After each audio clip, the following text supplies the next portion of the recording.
Hey guys, Claudio Valdivia here with the Think Real Estate team. I am joined by my awesome co-host, Erica Osborne. Today, we are going to be interviewing a powerhouse real estate couple. I absolutely adore these guys. It's Drew and Alaina Ladner. Drew is in the military. He's a Marine, flies helicopters, wicked cool, right? I play video games and try to imitate what he does on a regular basis. Alaina is a stay-at-home mom of 4 children, right? I got that right? 4 children, near and dear to my heart. My wife is a stay-at-home mom. They converse sometimes and talk about the craziness that goes along with raising children and homeschooling. Before homeschooling was cool, right? This was pre-COVID. And on their spare time, they invest in real estate.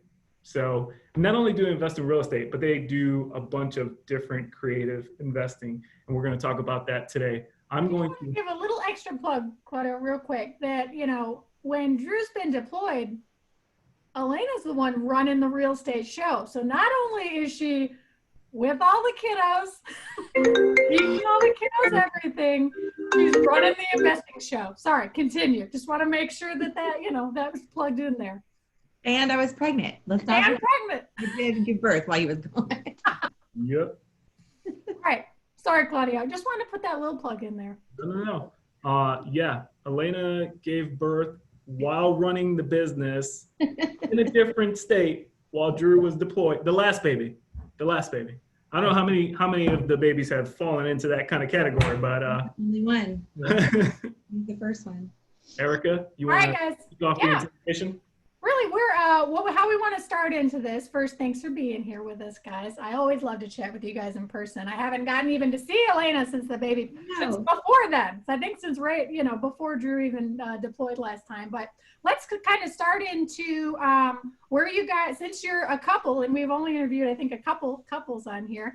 Tell us a little bit about your background, how you guys came to be, how you guys met, and kind of your journey here into arriving in Hampton Roads. That's a whole other interview, but I'm from Alabama and Drew is from coastal Mississippi, and we met at Auburn University.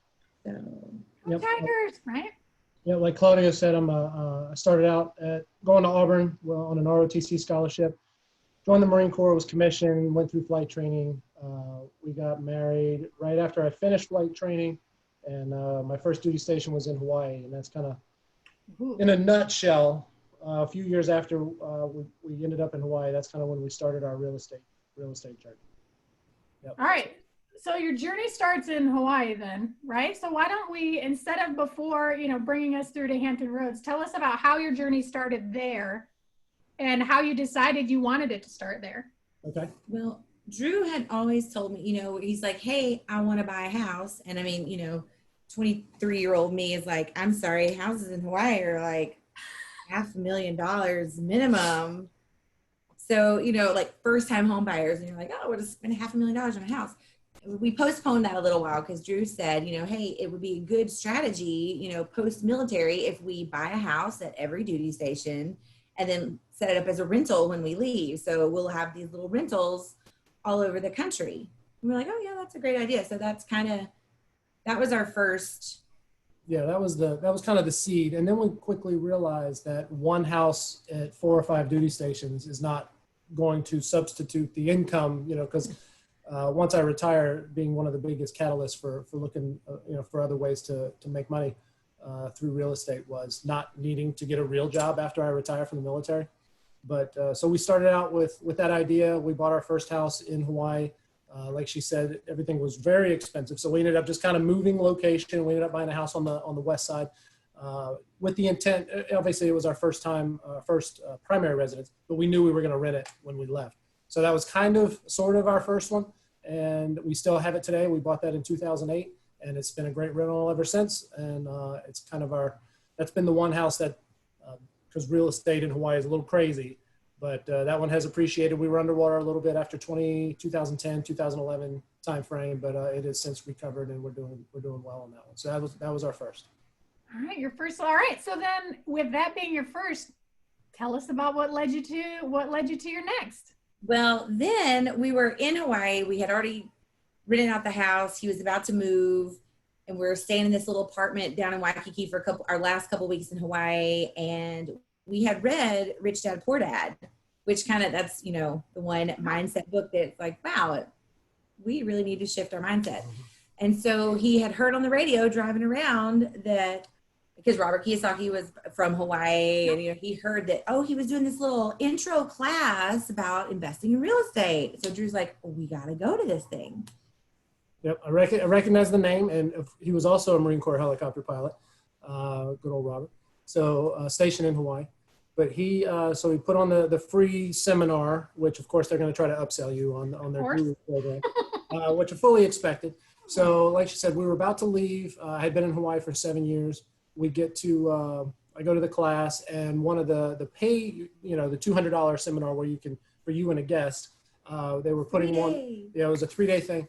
It was only a couple $100. I was like, you know what? I know they're going to upsell you on something else, but it's only a couple $100. So we might as well give it a shot. Plus it was going to be close to where we were going to be once we moved to the panhandle of Florida.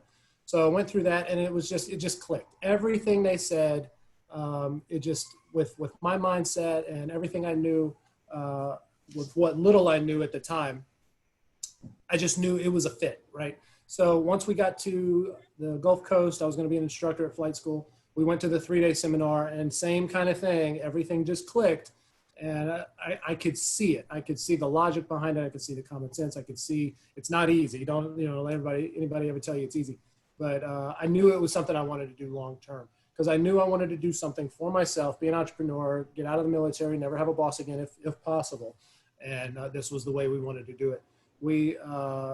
It was, like I said, it was a guru program. I wouldn't necessarily recommend that to anyone, but we did see it as an investment in our future. We kind of wanted a little bit more structure. Our hand held a little bit. We did have a mentor through that program, and we loved the classes. The classes were great, but I mean, that's stuff you can find on Bigger Pockets, talking to anybody at your meetups. You can kind of get this stuff for free, and that's why I wouldn't necessarily recommend spending all that money, but it worked for us at the time. So we were in for the benefit of that too, Drew, just to pop on top of that, is the accountability piece. Right. Like you can do all the learning yourself and do all that, but who's going to hold your hand to the fire and be like, how come you're not acting on what you know now? Well, not only that, and Alaina and I actually had that exact conversation. Like, you know what, if we do spend this kind of money and as an investment into our future, we have no choice but to see this. Yes. We got to pay that off, man. Which we have since done that, multiple times. But so it worked out for us. And then so once we finished that course, or during that course, we talked about our first deal in Hawaii, which we still have, but we got somebody else joining us. Oh. We decided that time was over. So much for that 2-hour nap. But that's our welcome edition.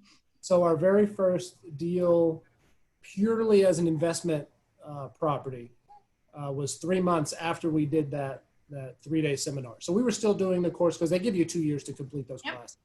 So we were still doing that. But 3 months after we moved to the Pensacola area, Alaina found a property on, it was either just surfing through like Zillow, Redfin, one of those, Realtor.com, one of those. I think it might have been HomePath, because it was a HomePath property.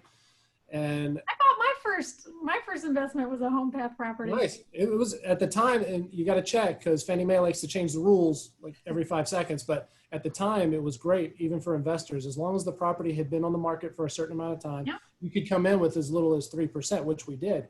And Alaina was trying to figure out, she's like, Drew, you got to look at this. There's something wrong with this house. We were so new, and I found it, and the price had just dropped. Like they were asking $40,000 for it, and it was listed $18,900. Right. And I was like, Drew, this house is for sale for $18,900, and there's a tenant in it paying $550 a month. I was like, what am I missing? Like, what's wrong with this picture? Right.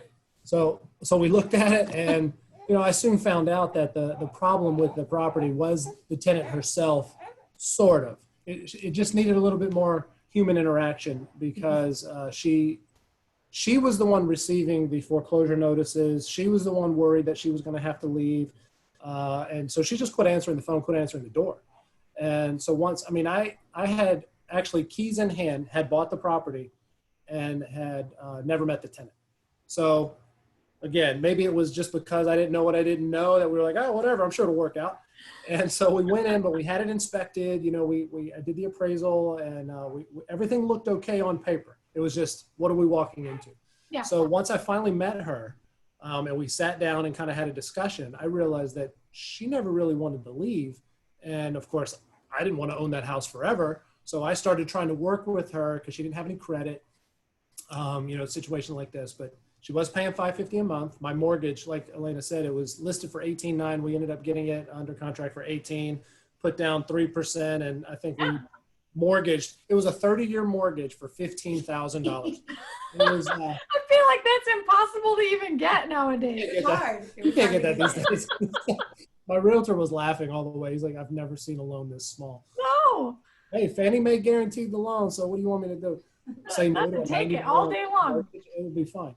And so having a tenant paying $550 a month, and we'd work with her, you know, but we learned a lot through that property. We learned just the human side of things, working with your tenant. At the time, we were managing our own. That was our first rental property, but we planned to manage our own properties, if for no other reason, just to learn, you know, through the school of hard knocks. But so that property, we don't still have that one. I sold that one about 3 or 4 years ago to another Navy investor, Navy pilot, who was a guest on one of the Bigger Pockets podcasts. I happened to receive his postcard in the mail. Bill Allen. It's got to be Bill Allen. Well, I think it was Bill Allen. Yeah. Right? Yeah. And received his postcard because I was an absentee landlord at the time, and I was like, you know what? She was pretty consistent by paying rent, but this happened to be a time where she was about a month or two delinquent. Yeah. And she had before never ducked my calls. Well, now she was starting to duck my calls, and I was like, you know what? I'm done with this property. It was fun while it lasted, but what that property did do was open doors of opportunity into with private investors, with other deals, with just the comfort factor of knowing, you know, feeling like we know what we're doing, even though I can tell you right now, I still don't really know, you know, feel like I know what I'm doing half the time. But, you know, just figure it out with vigilance and I don't know, just a positive attitude, I suppose. But it's been good. That was our first, in the Pensacola area, our first like true investment property. Yeah, and it sounds like it's the law of the first deal. You know, in Hawaii, it's a little different because as a military family, I understand, you know, you don't necessarily become accidental landlords. Like for Sean and I, our whole point was we were going to rent out our house when we moved. But at the same time, it's a little bit of a different mindset for, you know, investment property when it's your own. But it sounds like in Pensacola, like you said, law of the first deal. Your first deal, and then it opened the door up for more. And kind of the look to it's, oh gosh, okay, cool. It's not impossible. We made this happen. So what next now? You know, so for you guys, you leave Pensacola, right? So you had that deal, you had that success there, which just goes to show too that those marketing campaigns work. I've 2 people out of 3 on this call have sold a deal to a marketing postcard. I have, and the Ladners have. So, so those marketing campaigns work. Direct mail works. But all right, what's your, where do you head from here?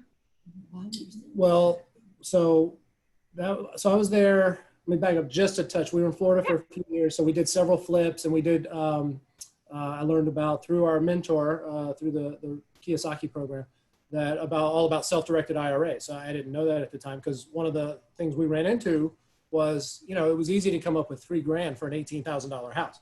We had that in savings, no big deal, but beyond that, you know, if we wanted to, because at the time my strategy was, oh, we'll flip a house, make a little bit, flip a house, make a little bit, and then take that chunk and do a buy and hold. And that's how we were going to grow our portfolio. And I'll talk a little bit later about if I could go back and do it again, we'd do something a little bit different. However, at the time, that's what our strategy was. So we learned about, so since I told my mentor, I said, we don't have any money. What are we supposed to do? She's like, well, do you have an IRA? I said, well, yes, I do. So we figured out how to do that. We bought a duplex with our self-directed IRA. One other thing we did was buy a mobile home. I was going to the local real estate association, the meetups in Pensacola. There was a lady there who owned a mobile home park, and she had a trailer on her property that was run down. It had a lot of water damage, and what I was looking to do was get into something for relatively inexpensive, rent it, pay her the lot rent, but keep the difference between what my tenant was paying and what I had to pay her. That worked out. And so I had a few things going on at the time. Yeah. And through the real estate investment group, which I can't stress enough how important, having a network is, because, and again, this was just kind of the snowball that happened. If you're prepared and you're in a position to act, things just kind of, you'll see doors of opportunity just kind of open. At least that's been my experience. So I was at one of the group meetings. We had a monthly meeting, and it was a local realtor who was giving a speech. And I had just, through some nudging of my mentor, had went through about a dozen different banks, and we found one, had a meeting with the vice president. He's like, all right, well, tell me about what you want to do. And I said, well, I told him about my strategy. I wanted to, do a flip here, flip there. And I said, all right, I think we can help you out there. And it's very similar to what I have now with our lender here. It was, hey, you bring me the deal. I'm not unfamiliar with investing. So if it's a good deal, I'll loan you 80% of the purchase, 80% of the renovation estimate, or 80% of the of the appraised value, whichever is less, because the banks are going to want to protect themselves. Yes. So I knew he gave me a pre-approval for a certain amount. So when this realtor was talking, I knew what I could get a loan for, just as an investment flip opportunity. So I went up and talked to him. I said, hey, here, introduce myself. Here's what I'm looking for. He's like, you know what? I think I may have something for you. Come see me next week, which of course I did. And he called a lender, a bank friend of his, because this guy was connected all across the Pensacola area. So he called a lender who was the portfolio manager for some foreclosures that bank had. He said, all right, this is what we can take. Basically, again, now I wish they were all this easy, because again, this was our first flip. And I don't think we've had one as easy since. And that was, 8 years ago. So he had, we went and took a look at this property. It was a little 3-2, just needed cosmetic stuff. It appraised for 66 in its current condition. It was only about 10 years old at the time. It just needed new floors, cabinets, paint, that kind of stuff. We got it under contract. I had it under contract for 55. With the appraisal of 66, the bank loaned us 55 or 54.8, I think, is what it came down to. So, but again, I still had the problem of, well, I don't have any money to fix this thing, so what do I do? And, I've got it great. The bank's going to pay for the purchase, but how do I renovate it? Well, my mentor's like, what kind of equity do you have in your personal property or in your primary residence? I said, well, I mean, we got a pretty good deal on it. I think I got some equity. So we ended up taking out a HELOC, used 12 grand from that HELOC, renovated this thing, and, walked away with 15 net profit. So that was our first true flip, and probably our easiest. We've had, some issues since then, but it was, that was a great example of, and it was one more feather in the cap. The whole point of that is I did the self-directed IRA with the duplex. I did the mobile home, which we used the HELOC for. We did this flip. I had a relationship with the bank. I had already done this one with HomePath, buying directly from Fannie Mae. And so when I was at work around other senior captains, junior majors, 03s, 04s in the Navy and the Marine Corps, we talk about flying, but we'd also talk about what else is going on. Why are you leaving work early? Well, I'm going to check on this property because I'm doing some real estate stuff. Oh man, tell me about that. How does that go? And so I was just telling stories. And I was like, wow, that's pretty good. I got some money saved up that I'm not doing anything with because the stock market's garbage right now. It's 2012. If I gave you a little money, what could you do with that? I don't know. I've never worked with a private investor before. I mean, we had done these classes, and we knew, we hear all these stories about you really don't have to have a lot of cash to do it. It obviously helps. I know you've had some guests and some colleagues and some friends of ours have used their own money to do some stuff, but you don't have to, as long as you can find a decent deal. At our 3-day class, our little instructor, she was like, you guys are going to do this. The money's going to come to you. And I looked at Drew and I'm like, who's going to want to give us money? You know what I'm doing? To work on a house. But I guess, but it was true. When, we're going to talk later about some book recommendations, and some, the podcasts are great, and networking. And when you just get around people and you can speak the language and you kind of know what you're talking about, or at least you sound like you do, you've had a little success through some good, old fashioned hard work. A couple of guys at work, they started, hey man, what kind of return can I get? I didn't know what I was doing. So we would just make up stuff. Like, well, I don't know. Let's see. If you gave me $20,000 and I renovated this house and it takes me 3 months, what if I give you $22,000 back? You make $2 grand. Well, then I started doing the math. And, you know, I read a book about cash flow, you know, just looking at the numbers and stuff. I'm like, wait a minute, you just made like a 35% return. We're not doing that anymore. You lost your mind.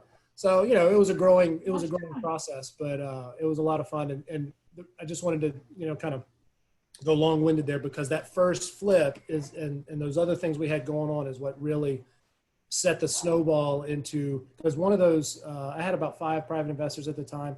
I've got 2 now. One has been with me since the beginning, and he's his self-directed IRA, because I taught him how to do it, is what we use to fund most of our deals now. So it's been quite the journey, and it's been a lot of fun. Hey, let's pause there real quick. So I love the story about the first flip.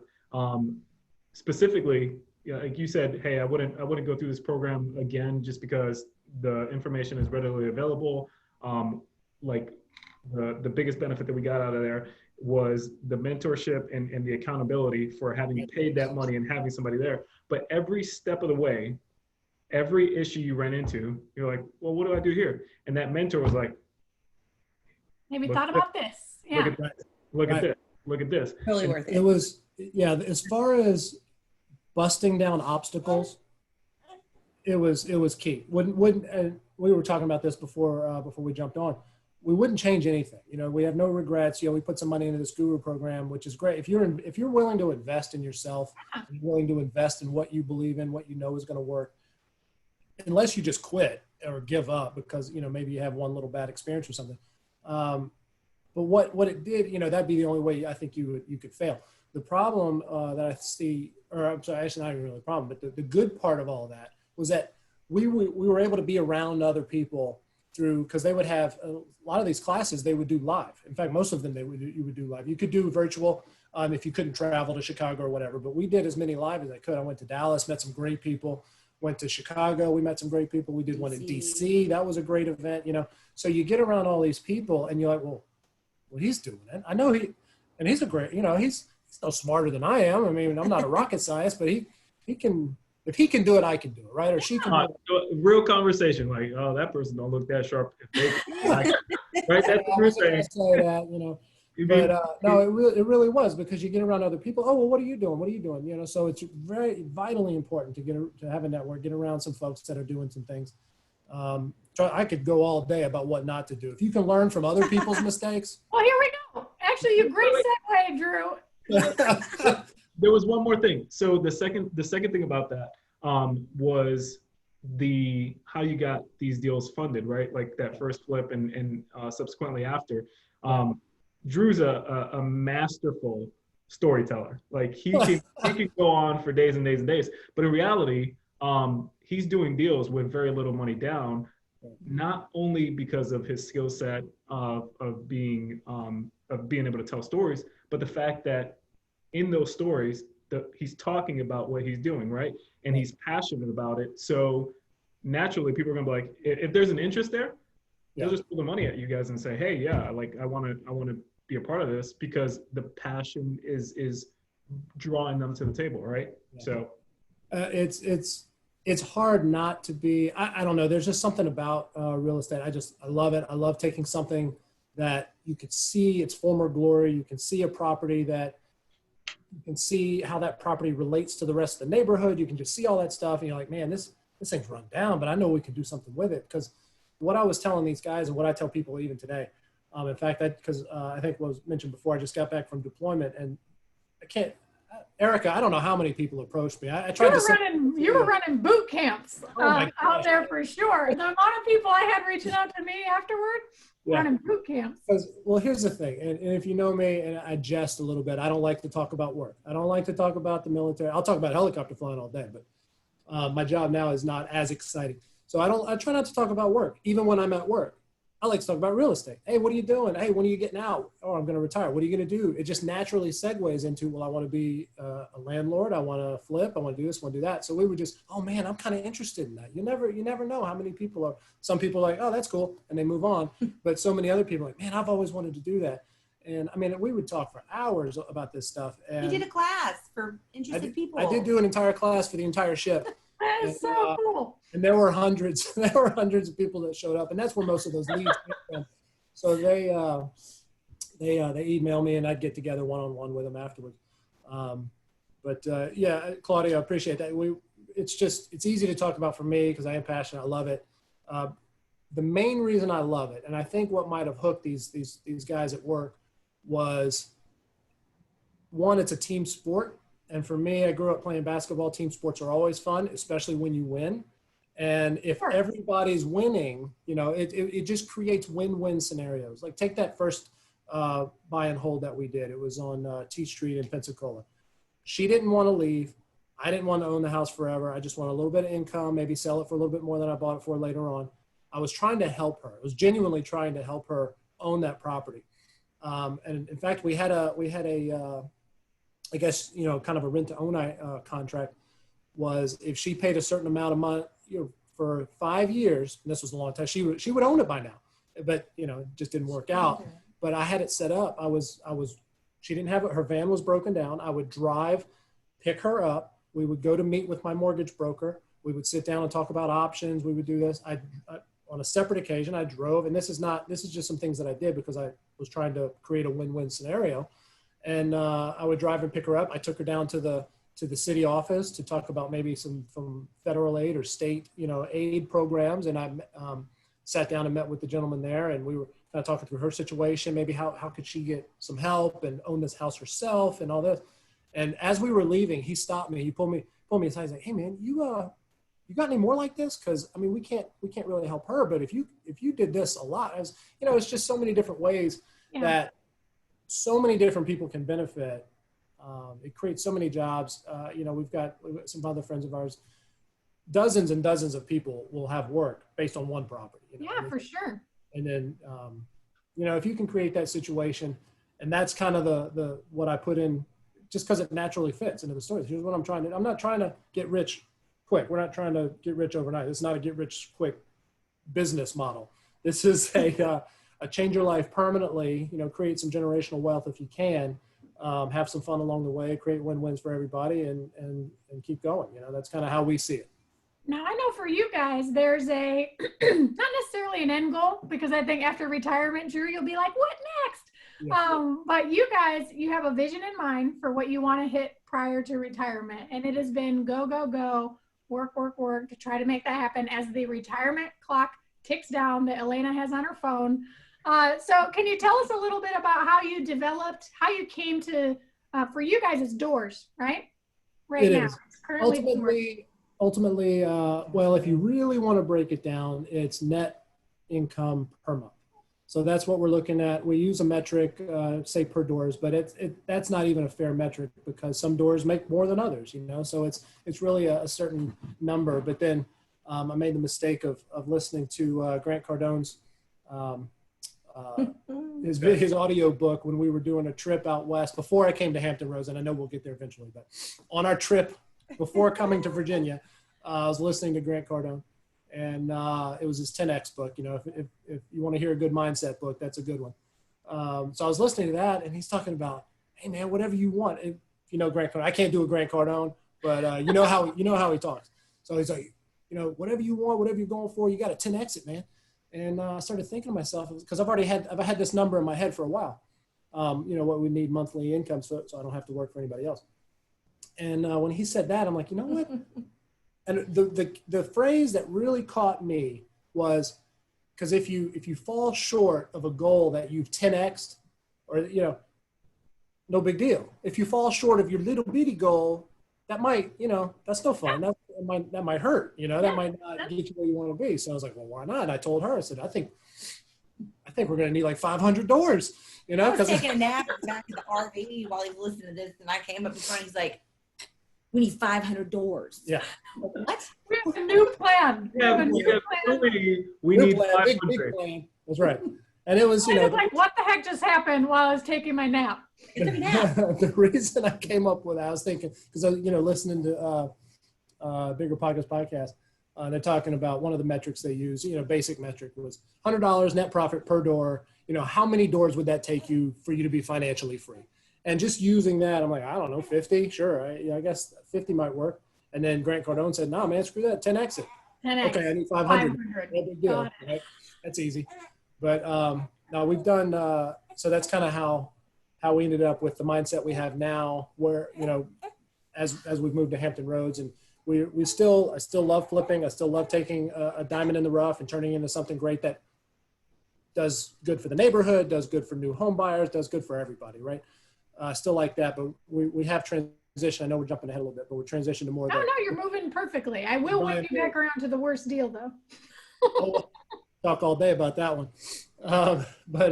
So that's kind of, we're now in the more buy and hold mindset. Like you said, retirement's coming up in about a year and a half. We're about halfway to where I want to be.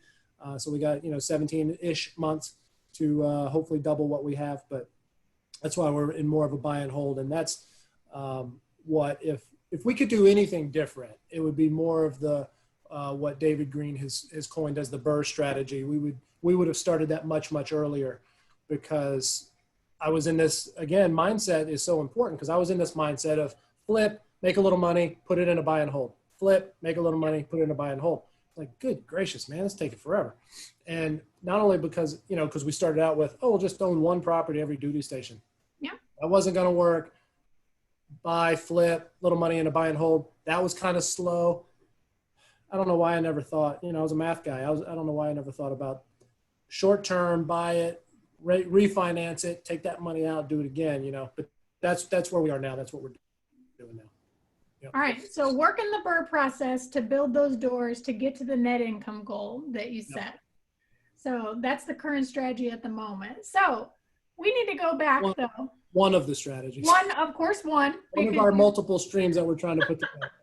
Which we haven't even touched on that yet. Multiple streams of income. Right. We have different moving real estate on wheels. We haven't even gotten to that yet. Right. That conversation. Yes. So let's talk a little bit about I want to highlight, because you've done many deals, but I want to highlight your favorite deal and your worst deal. So let's go with, in your mind, your worst deal and why, kind of what did that look like? And then your favorite deal thus far, and what did that look like? Yeah, I was hoping we'd do the bad news first, and then we'll get to the good stuff later. For sure. I don't know positive enough.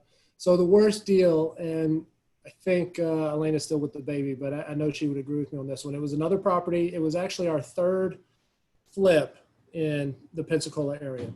We had done the buy and hold, the very first one. We had done a self-directed IRA duplex. We had done the mobile home. We had done that first flip that still one of my favorites, because it was easy. It opened doors of, how to talk to contractors and other things. We had done a second flip in the Gulf Breeze area, which we really loved, because we really just got to play with the floor plan and change some things up, make it more functional. That was a great looking house when we were done. I think we were finished with that one like a month and a half. That was great. And we tore some stuff up on that one. Our worst deal was the very next flip. And here's why, because what happens when you have some success and, I've got private investors now, and I know what I'm doing. Look at this, watch this. And you tackle something. I hated this house. you get a little overconfident, and you try to bite off something a little more than you can chew. Again, we only lost a few grand, so big scheme. Of course, I was supposed to make 25, so you do the math. But big picture, it wasn't the worst thing, and we learned a lot.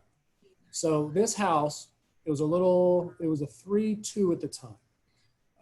Somebody had gone in and converted the garage into a bedroom, and then they put a bathroom in there off grade. So instead of doing it right, they just ran a bunch of pipes on the floor and built a little floor up, right? I was like, oh, man, forget that. We're going to tear that thing out. We're going to dig into the ground. We're going to reconnect some plumbing. We're going to put a real bathroom in here, which it looked great. but so that was no big deal. We were also good. It was one of these 80s or probably late 70s, very compartmented, long hallway. Every room is, so we were like, screw that. We got a structural engineer in. It was like, hey man, if I tear this stuff out, tear down all the walls. Is the roof going to fall down? And he's like, no, because of the hip roof, and no, you're fine. These aren't structural. I was like, perfect. Tear them all down. And we're going to turn, there was one really awkward bedroom on the one side of the house. We're like, no, we're going to turn this we're going to make that 2 bedrooms, redo this bathroom. It was just a lot. It was a lot because the first one was cosmetic. The second one, we just redid a bathroom. That was the only non-cosmetic. The rest of it was cosmetic. This one, we were redoing everything. Yes, it sounds like like a total overhaul. It was. And you know it's bad when they're like tearing down the walls and stuff, and you can see the sheetrock between the studs, and there are tunnels about this wide with gopher carcasses at the bottom. That was a rat. Gopher. Gopher. Then was we just a found rat. Whatever it was, it shouldn't have been there. That's for darn sure. we had to tent the house with the termites. It was just one disaster. I was like, I hate Oh this. my gosh, that's a lot. It was fun, but It was fun, but yeah, I we ended up pulling off because there was this other weird addition that we wanted to turn into like an office space or something just to give more square footage. We had to redo the roof, which when you redo a roof and you're out of town and the roofer calls you and say, hey, do you want us to just put it back like it was? Don't say yes, because what they did was they took these big, beautiful, I don't even remember what they were, probably 1x6s boards. That was what the roof originally was, instead of just using cheap plywood like we do now. That cost me twice as what it should, you know, so be a little bit more involved. Don't just trust people. But yeah, they pulled off a wall. They found termites. We had to lift the top plate, replace some stuff. It was a mess from start to finish. But the part, and it wasn't even just the house, because if I had a contractor like I have today, one of the contractors that we work with here, if I had one of them taking care of this, no problem. No problem. What we were trying to do in the beginning, if I can't stress this enough, now it is good to know what you're into and maybe hire some subs yourself if that's your thing, but we don't do that anymore. One of the main reasons is this house. And so we were trying to save money by hiring some jack of all trades guys. A friend from church was trying to start up his handyman business. And what are we trying to do? We're trying to help everybody. No? Well, I can't remember whose book I read it in or what podcast I heard it on, but give to charity. Don't be a charity. Because there was another contractor, loved this kid, still wish I knew what happened to him, but he just wouldn't stay off the pills. He would be fine in the morning, and then the afternoon comes, he's high as a kite, you know. So we're trying to help Beautiful him. tile work. Oh, he did gorgeous tile. In the morning. This was the third, yeah, just in the morning. This was the third property he had done for us. And he kind of started flaking out on the second one, but he came back and said, oh man, I just got back from rehab. Help me out. I need some work. All right, man, I got this house for you. You know, you just got to read the signs and look, it is a business. You got to treat it as a business. You can't help everybody. But so we were trying to hire these guys that one would help us save money. They could do the work when they showed up. And that was kind of the problem. And then you'd run into things, oh man, I can't pay my cell phone bill. Can I get some money now? And the job wasn't done, and then they don't show up. All the stories that everybody's probably heard of, things not to do. We've done that. I did them. Right. Would that deal have worked if you guys would have figured the numbers not with the cost savings? I'm so say that again. Oh, if it had worked out, yeah. I mean, we probably would have saved if we'd stayed on time and on budget. Like I said, we would have made 20 to 25 on this property. Would it have? So you guys estimated that job based off of using this. Oh, right. Savings people. Oh, would it have still worked out if you had? I don't even want to tell you, because it's embarrassing to say. Why not just pay the general contractor the extra $5,000 it would have cost and just get it done on time and on target, and not worry about that $5,000 when you're going to make 20 instead of 25. What's the big deal? There were a surprise. The termites were a surprise. Yeah, there were some surprises, but somebody like that could have handled it a lot easier without skipping a beat. Something like that set us back 2 weeks, you know, and holding costs and everything else just ate us up. So, you know, I know it sounds easier said than done when you're trying to save a buck and you hear that this guy does some work. It's hard not to give him the job, right? Absolutely. But just don't step over a dime to save it. Sometimes you get what you pay for. Yeah, you really do. Almost all the times I've found, for sure. Yeah, that one was our worst one as far as just the headaches and the time, and then of course by the time we finished it, because we went 3 months over time, the market had dropped a little bit, so we ended up selling it for, I want to say, 8 to 10 less than what we had initially figured. It was just a snowball. Yeah. But like I said, we learned a lot, and so there are definitely some positives in that. Yeah, I mean, it's a few $1,000s for education. In reality, you think about how much you spend on education to begin with. And in those cases, it might be painful in that moment, but that is a few $1,000s of an education that you will not do those things again. You're going to have headaches on the ones that go perfectly. There's going to be headaches. Yeah, that just comes with the business. If this was easy, everybody would do it. But yes, it was that one was a good one. Did you say Alaina waved that one off? She didn't want to do that one? You know, like the men typically are like the analytical ones, like, oh, let's run these numbers. This is great. And then, yes, but you know, women are more emotional and sometimes we have intuition. Like I just didn't have a good feeling. There was something about it. I'm like, I don't like it. Yeah. So now when we walk into a house and I'm like, I don't like this house. He's like, all right, next. Wow. We're not gonna do it. Because I saw that one as a challenge. You know, talking about the difference between men and women.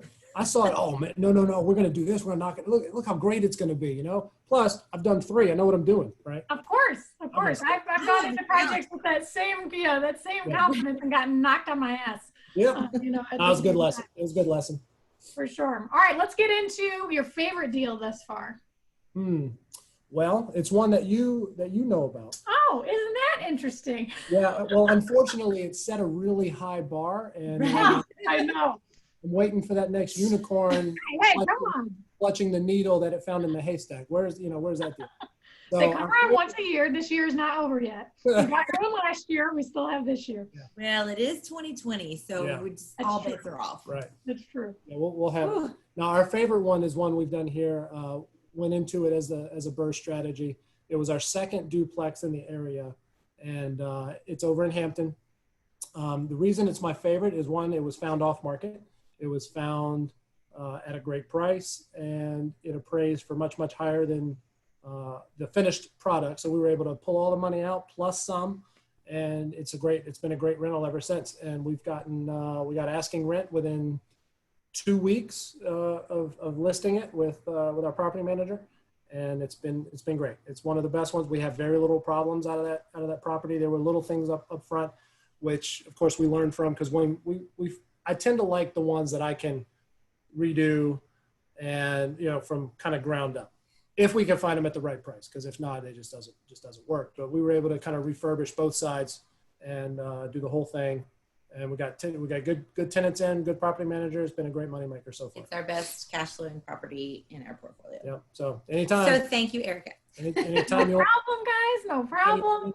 Erica, I appreciate the little poke. There's again plenty of time left in 2020. 2021 happened. Gotta hurry up. We got an asteroid heading our way. Oh man. It's got to be, the next thing that's heading our way in 2020. All right. So currently, tell us a little bit about the current project you guys are in, and kind of how you, because I'm involved in that property as well, but let's talk about how potentially exit strategy could change, and kind of getting into it, what happened, and potential exit on it. This one, I'll try not to tell too long of a story, but this one's a great example. I mentioned earlier about how investing is a team sport. And so for anybody who's kind of just getting into it or thinking about getting into real estate investing, this next property, our current property that we're just finishing up, having a good team was absolutely critical. Because like we talked about in the beginning, Alaina was pregnant, I was deployed, she was in a different state because of COVID, and she didn't want to be up here by herself, having the baby before I got back without any support. So she was gone. I was on a ship. We had just finished I guess this was probably about 4 months ago. We had gotten some of our private investor money back that I had put into a different project down in North Carolina. So once we got that money back, I immediately started emailing Erica here, and I said, all right, I'm about to have some money, and me and cash, it just burns a hole. I got to put it somewhere, otherwise it's not doing anything for us. So we started looking around the MLS, found this duplex that was a HUD property, complete disaster. Like I said, but those don't really scare us as long as the price is right. So with Alaina gone in Alabama, me in the Red Sea floating around, scaring Iran, doing nothing basically. We, sorry, anybody in the military watching, but really that deployment was pointless. So I'm over here, we're looking for properties, and happened to find it on the MLS. And I said, yeah, all the numbers look good. I know that neighborhood. I've got a couple of duplexes around the corner. Check every internet source possible for crime and all this stuff. I emailed my property manager. I said, hey, what do you think a 2-1 duplex, low apartment can rent for here? Okay, thanks for those numbers. Let me put that into my calculus. And I asked Eric, I said, what do you think about comps? Because I want to BRRRR the money out. I want to refinance it once we're done. So all the numbers looked good. And Erica and our contractor went over, took a look at it, did a video tour, sent that to Alaina. I was live, baby. I was there. So I didn't have good internet, but that still didn't slow us down in being able to purchase this property. We have good relationship with our lender. We have a good relationship with our title closing attorney. And so we were just able to do this because we have such a great team here that we built over the last year and a half or so. We were able to buy a property sight unseen, get the renovation started, close on the deal, and be more than halfway done by the time I even got back here. There was very little problems arose from that with, even though that we were both gone. The only thing that I can really think of is, I don't even know if I would have noticed it had I been here, but we did forget a closet in one of the bedrooms, and we had to go back and do that later. We had to put, like, wait a minute. 1, 2. Yeah, we're like, is this a bedroom? This has to what's up with this room? What's up with this room? We're gonna put we're gonna put the clothes. So we did have, that was probably the only thing that was forgotten. You know, everything else it just went really well. A little over budget, but most of mine do, because I always think of something out. Hey, let's put up a fence. Let's do this. Let's do that. So anyway, that's the current project. It's a duplex here in Norfolk. We're finishing up. I think getting everything cleaned up, ready for pictures on Monday, and we'll get talking about multiple exit strategies. So in the current market climate, there is probably a decent opportunity to possibly put in a tenant and maybe sell it to someone who's looking to be a house hacker. You know, somebody wants to live in one side, rent the other, just to minimize their expenses. So we're going to look at that as a possible exit strategy. We do have the equity in it to refinance, pull all that cash, all that private money out, and just move on to the next one. So it is very, very important to have multiple exit strategies. When going back to that worst deal, our one exit strategy was to sell it. You know, we didn't have anything else, so we had to sit on it, and it sat for a while because that was our only thing we could do with it. The numbers didn't work to rent it. The numbers didn't work for much else. Plus, I had to get all that private money out because everybody's knocking on my door. Hey, where's my money? Kind of thing. This has gone 3 months longer than it's supposed to. You know, so it's very important to have multiple exit strategies, which having a good team will help you see those, and has definitely helped us identify some possible, maybe do a lease option, maybe do just a straight up sale, maybe just keep it and rent it, pull the money out. You know, it's good to have options. Well, it's nice you educated yourself about, I mean, it sounds like, first of all, that, you know, because normally we talk about how did you educate yourself before you first got invested. But really that Rich Dad Poor Dad program kind of ingrained in you guys of, like you had said before, like obstacle, overcome, obstacle, overcome. There's a way to overcome it. You're going to figure it out. You know, each deal presents its own, you know, challenges to overcome, bottom line. So, I mean, it's just, you guys have shown that time and time again with different strategies, different exit strategies, different investment strategies. So it's super badass what you guys are doing, which brings me into strategies. And so I want to talk a little bit about what the future of your investing looks like, because I want to talk a little bit about your different streams, you know, that you guys are going into. Let's go. Well, we had always had this dream of, you know, owning an RV after retirement. Oh, let's retire. Let's tailgate at some Auburn games, tour the country. You know, we took one 7-hour road trip with a potty training 3-year-old, and Drew says, nope, we're getting that RV like today. It should have been 7 hours. It turned into about 12. Oh, this is awful. Yeah. So we just were like, you know what? Let's fast track. We'll just buy this RV. So we bought an RV in 2016. Loved it. We've driven it. We basically just use it to drive the 12-hour trip to visit families, because it's just such a long road trip, and it's good to have the potty on wheels. I can fix sandwiches. We don't have to stop a million times, and it just makes it a lot more enjoyable. So we were out in Missouri a couple years ago, and we had some friends in California with a camper, and they mentioned renting theirs. And we're like, wait a minute, you let other people, you know, live in your house on wheels? And they're like, oh yeah, it's great. There's this company, you know. So we looked into it, and we were like, well, we could try it. So there was, you know, a couple of these third party, you've heard RV Share, Outdoorsy.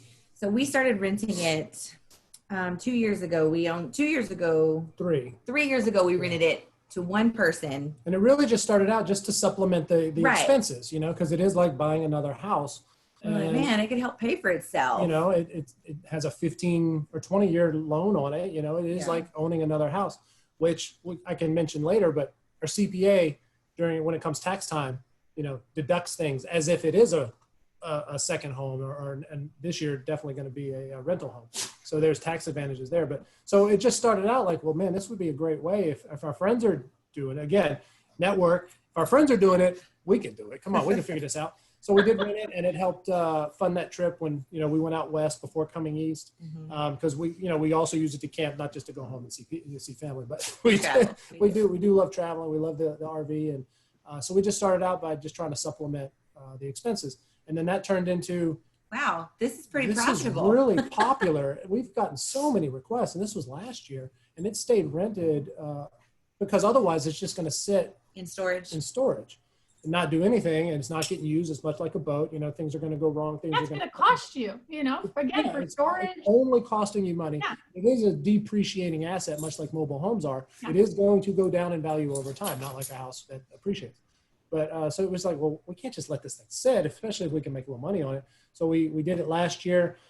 This year it came up, and because of, we definitely know that COVID has helped change people's ways of vacationing. They want to kind of stay unto themselves. Airbnb is become very popular. So this is basically an Airbnb on wheels, short-term rental. In fact, it's on a trip right now. I just handed it off yesterday, and it comes back Tuesday. And it's a nice little paycheck, and it helps cover monthly expenses, insurance costs, all that stuff. Well, then we were approached by a family who wanted to rent it long-term. They were looking at least 2 months because they're not going to put their kids in school. They're going to go out. History on the road. Yeah, they want to go out and travel the country and go see this stuff that their kids read about. What they ran into was looking at these third-party sites, kind of like Airbnb, that charge insurance by the day. It was very cost prohibitive, and they're like, well, there's this other guy who has his own commercial insurance. Like, well, I didn't even know you could do that. Wait a minute, we can have our own insurance? Yeah, because I just don't want something, we got a lot of money invested in it. We don't want something to happen to it when it's under, because your personal insurance for an RV will not cover someone else driving it unless it's, family, a friend, or they're just borrowing it or whatever. But as a commercial enterprise, they're not going to cover that. They're not going to cover a renter. So we looked into it, and we're like, you know what, if we branch out and do our own thing and get away from these third-party sites and figure out a way to market ourselves and kind of put it out there that we have this, we can save 20 to 25% of what we would normally pay RV Share Outdoorsy. So that's why we're starting or have started our own RV rental business with this one RV that we expect to expand. We look to, just like we do, it's basically real estate investing on wheels. Yep. And if you currently have an RV for sale, you need to contact these guys. Maybe they'll be picking it up, or Claudia. Or if you have one that you would like to rent, you can also talk to us, because we will charge you a lot less of a commission than some of these others. Yes, a management fee. Yes, RV rental management. We're just looking to expand the fleet. Once we get settled after military retirement. There's just so much that goes in. We, again, talking about being passionate about something. We love RVing. We love campgrounds. We love the people you meet. We love the long-term friendships you make and doing these kinds of things. So it's something we're gonna talking about multiple streams of income. Most people who are well off have several. I don't know the actual number. Somebody does. I think it's 7. 7, at least 7. Right. I don't know if we're gonna have that many, but that's one stream that we're looking into. We've talked about the buy and hold using the BRRRR strategy. We still like to flip. We're also looking to move into either through partnerships, JVs, into the larger multifamily space. I am partnered with one of the folks here, one of our fellow investors here on 24 unit that we closed on in January. So, that's one of the larger multifamily deals we have. And then something else we started looking into was actual Airbnb properties, which I know is very popular in different parts of the country. We're looking in the Tennessee area as just a different way, a way to diversify within real estate, but to have a different stream of income that might be a little bit more short term that you could then take the profits and put into long term stuff for that. I just look at it as hedging your bets a little bit. Like, yeah, you guys are. I already said it, it's a rock star couple, right? And the specific investment strategy that we were just talking about with the RV, I don't want to go too far away. I want to give Alaina the credit where credit is due. For sure. I was talking to Drew, and we were just chatting, and the RV share thing came up, and he's like, I was asking him, I said, hey, what do you guys do with your RV when you're not using it? It's like, oh, we do this. We rent it out through this application or through this service. And he's like, Alaina, actually, when I was deployed, she went down to Alabama, 8 months pregnant, 9 months pregnant, getting ready to give birth, and she's down there in it's her hometown, but it's not where she lives currently. She's like, hey, let me see if I can get this thing rented while it's just sitting here. She's like, she made $5,000, just waiting to give birth. That is amazing. Dude. And just to tell you how. No, let me tell. So you want to talk about giving credit? So she had it reserved for somebody to pick it up. She was actually going to take it down to this local state park and have it set up for this family that was going to rent it. It was scheduled to be on a Monday, and she was going to have 15th through the 20th. Yeah, she was going to have it set up the 15th through the 20th of June. And when she went to her doctor's appointment the week prior, the doctor said, okay, I think we're going to go ahead and schedule you to be induced on Monday. So Good timing. Yeah, so the day before, Like, so what she did was, talking about obstacles, there's always a solution for people who are willing to try. And she's about to pop out a baby. Called the folks, and she said, hey, how about if I take it down to the park and set it up for you a day prior, because I'm being induced on Monday. have a baby. I'm a little busy on Monday. And because it was, listen, this is just one of the things, talking about going all the way back to the very beginning, we were talking about, this is a people business. Instead of saying, hey, why don't y'all get a reservation for a day prior? We'll bring it to you early. Trying to not putting the burden on them. She called and got the reservation, saying, hey, I'm gonna bring this a day early. It's for this family. Give me the bill. We'll take care of it. We're just gonna set it up and let them camp a day earlier. Just because, she was busy the next day doing. Wow. I don't know, birthing. It was a little hard when I was trying to bend over and show them how to put the little jack things under. I was like, well, I'm like. That was a little hard, but yeah, it's okay. Yeah, That is amazing. Unbelievable. That's a true resourceful and resilient military spouse right there. Yeah, absolutely. You do what you need to do, you get it done, and then you can have your personal time to have your baby just after that. Right. No problem. All right, guys, we're going to go into a little bit of kind of like, not necessarily a hot seat, but a little bit of questions about some of the resources and things that you've just eaten up, on your journey. Obviously, we know that Rich Dad Poor Dad had a big impact on you guys. But what other books would you recommend to either newbie investors or investors who want to kind of work your same strategy? There's definitely, I kind of look at it as two different categories. There's mindset books that we like. There's no kidding, nuts and bolts, real estate investing books that we like.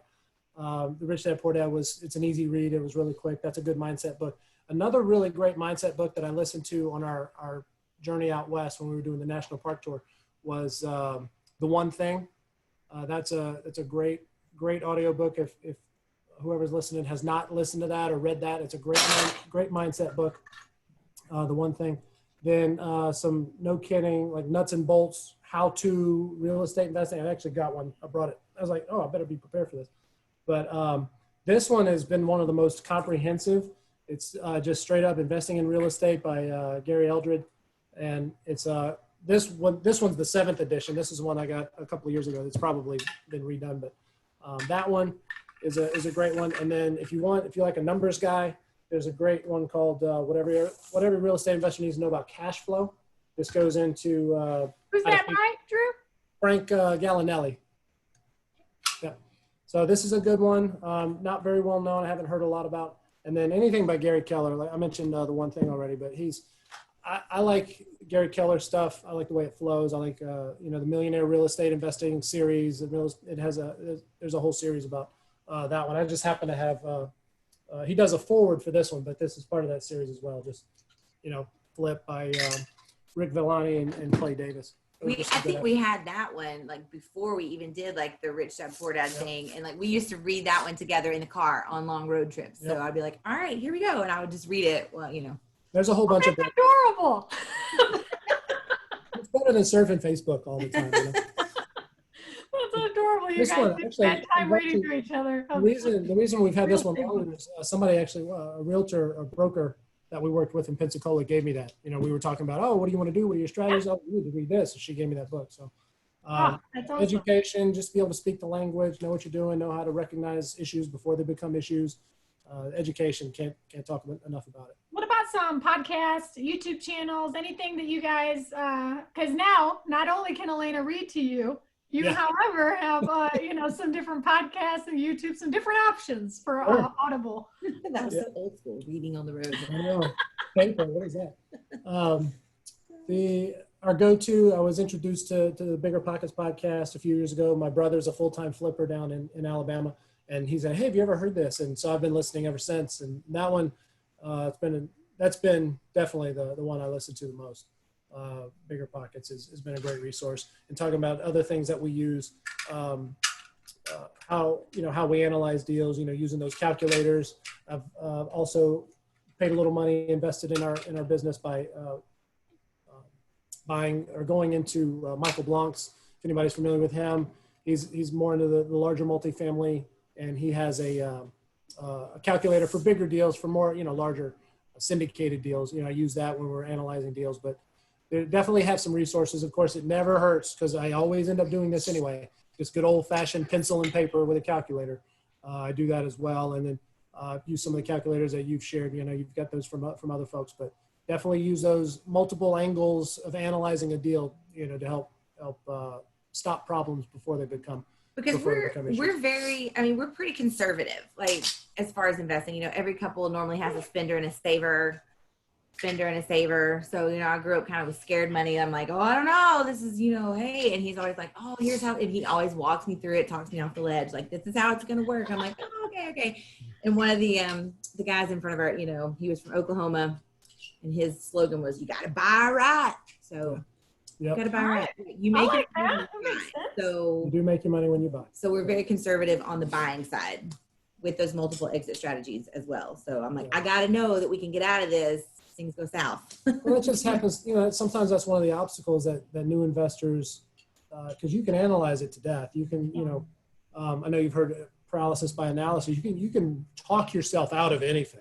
Oh, well, what if this happens? What if that happens? Blah, blah, blah. It's like, well, yeah, but if you've also looked at it from this angle and you kind of prepared for this possibility and you've got more than one exit strategy, any investment's going to have risk, but you can minimize that risk in real estate.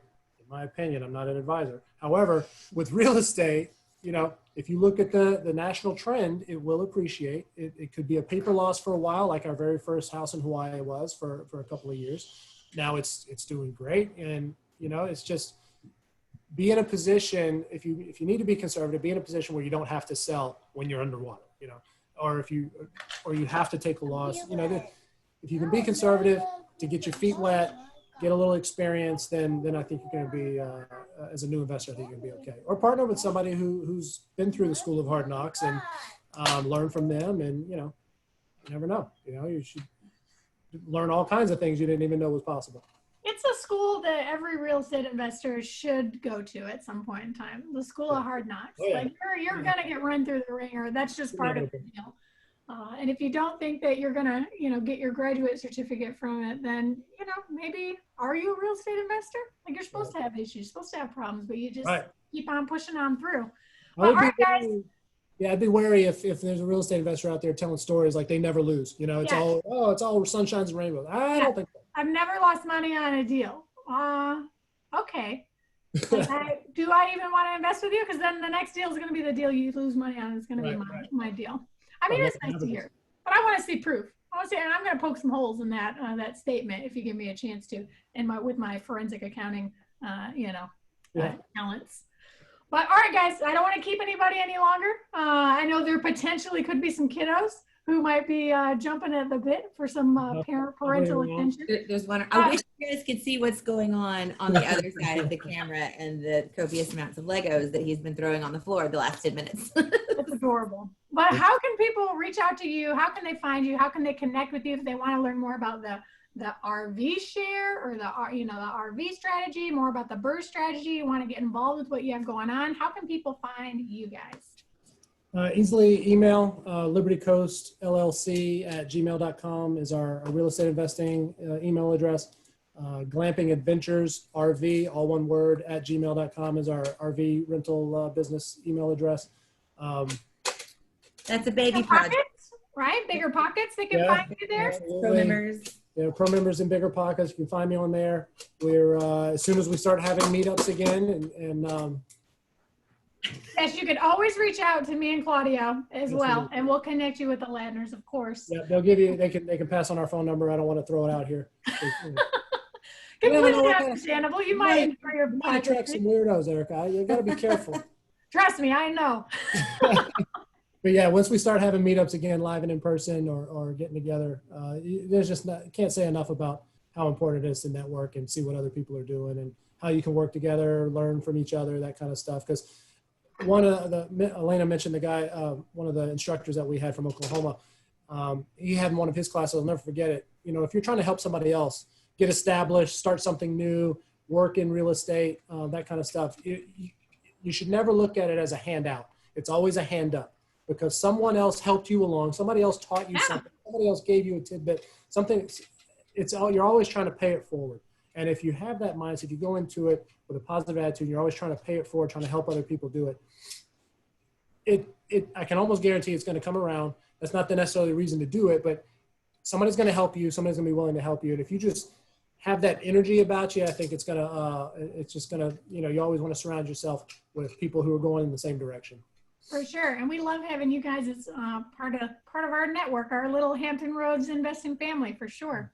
Well, thanks for asking us on. We really appreciate it. Yeah, thanks for coming on, guys. I'm going to hand it over to Claudio to outro us, if he's over here on your screen. Yep. Drew, Alaina, thank you so much. Guys, these guys are a rock star couple. If you are married, if you're engaged, and you want to figure out how they do what they do, go ahead and reach out to them.